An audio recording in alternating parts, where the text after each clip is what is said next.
and was shocked to discover the latest iPhone model was priced at just $1.60. Even the globally limited edition diamond necklace cost only $24.80. She thought she must be seeing things, but when she saw the advertisement on the mall's giant screen, she was completely dumbfounded. The globally limited edition supercar was priced at just $2,100. Only now didn't realize she had traveled to a world where prices were falling. Just a moment ago, 50-year-old and had merely dozed off on the bus, but when she woke up again, she actually traveled back to when she was 20, yet she remained completely unaware of this. But as soon as she stepped off the bus, she saw her own youthful and beautiful face. She figured she was just dreaming about her younger days. As she was admiring herself in the bus window, she ran into her ex-boyfriend's mother. The sight of that woman made Annie's blood boil, because 30 years ago, her boyfriend and his mother had teamed up to steal her research, and then cruelly dumped her. Just thinking about all that old drama got Annie fired up. She immediately prepared to slap her ex-boyfriend's mother, but just then, her ex-boyfriend suddenly appeared and stopped her. Annie swung around and slapped him instead, then followed up with a swift kick to his crotch. After all that, Annie felt incredibly satisfied. She thought about how she never got the chance to teach them a lesson back in the day, and now she'd gotten her revenge in a dream. Then she figured she should wake herself up, so she pinched her thigh as hard as she could, only to realize this wasn't a dream at all. She had actually traveled back in time to her younger self. Just as she was pondering how to live her life from now on, she was shocked to discover that prices in this world seem to have undergone a complete upheaval. The latest top-of-the-line smartphone cost only $1.60. A globally limited edition diamond necklace was priced at just $24.80. Even the most luxurious apartment in the city center sold for only $300. Annie finally grasped the situation. Prices in this world had depreciated by a staggering 10,000 times. To her delight, she also discovered that the $5 million retirement fund she had painstakingly saved in her previous life had traveled through time with her. This meant her current assets equated to $50 billion in the normal world. This astronomical wealth instantly filled Annie with exhilaration. She then returned to her college dormitory, only to find the desk piled high with gifts her boyfriend had given her. But she didn't even glance at them. She tossed all the gifts straight into the trash bin. Just then, her boyfriend arrived at the dormitory entrance, shouting apologies to her. Annie grabbed the trash bag. She strode down to the dormitory entrance with fierce determination. In full view of everyone, she tossed all his gifts back at him. The man immediately stepped forward to apologize to Anne, but Anne swatted the flowers from his hands. Then she turned and walked away coldly. But as soon as she returned to her dorm room, her boyfriend's mistress, Mary, began provoking her. Recalling how Mary and her boyfriend had colluded in her past life, and felt an instant wave of disgust, she swiftly rose and delivered a sharp slap to Mary's face, warning her to keep a low profile whenever she saw her from now on. After finishing all this, she received a message from her younger sister.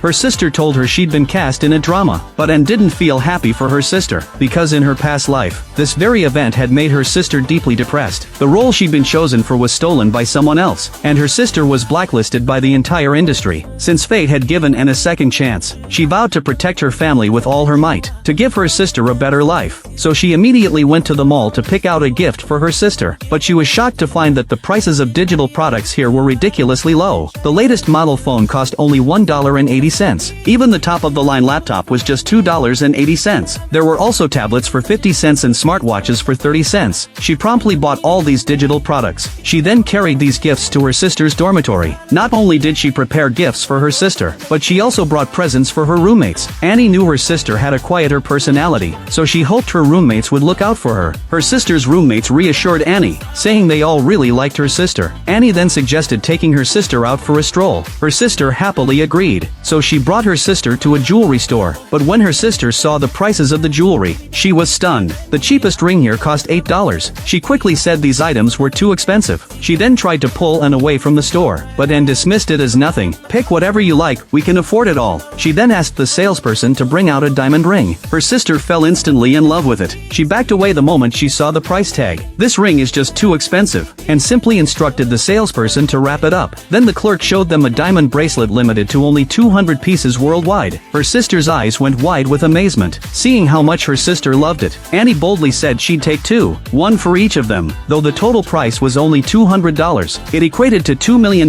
in her previous life's currency. Yet Anne didn't care in the slightest. She promptly offered to treat her sister to a fancy dinner. To her surprise, her sister led her to a fast food restaurant. She immediately asked why they were eating here. Her sister insisted the food tasted excellent, and was exceptionally affordable, and felt touched by her sister's thriftiness. But just as they finished eating and were about to leave, they ran into Mary. Mary immediately mocked Annie, asking if she was too broke to afford real food, that she had to eat at this trashy fast food place. Annie fired right back without hesitation, pointing out that Mary was eating here too. Then she turned to leave, but Mary wasn't about to let her go. She grabbed Annie's wrist, and right at that moment, the bracelet on Annie's wrist flew off and hit the ground, and realized her chance for revenge against Mary had arrived. She immediately grabbed her phone to call the police, claiming someone had deliberately damaged her property, but Mary thought and was just bluffing. She insisted she could easily afford to replace a broken bracelet. Seeing Mary's arrogant attitude, the surrounding customers couldn't stand it anymore. They began accusing her of breaking things without apologizing. Mary insisted she would only compensate for the damage. She added that the bracelet couldn't possibly cost more than 50 cents. But just then, the police arrived, and immediately accused Mary of breaking her bracelet, and produced the purchase receipt. When Mary saw the bracelet was actually worth $200, she was completely stunned.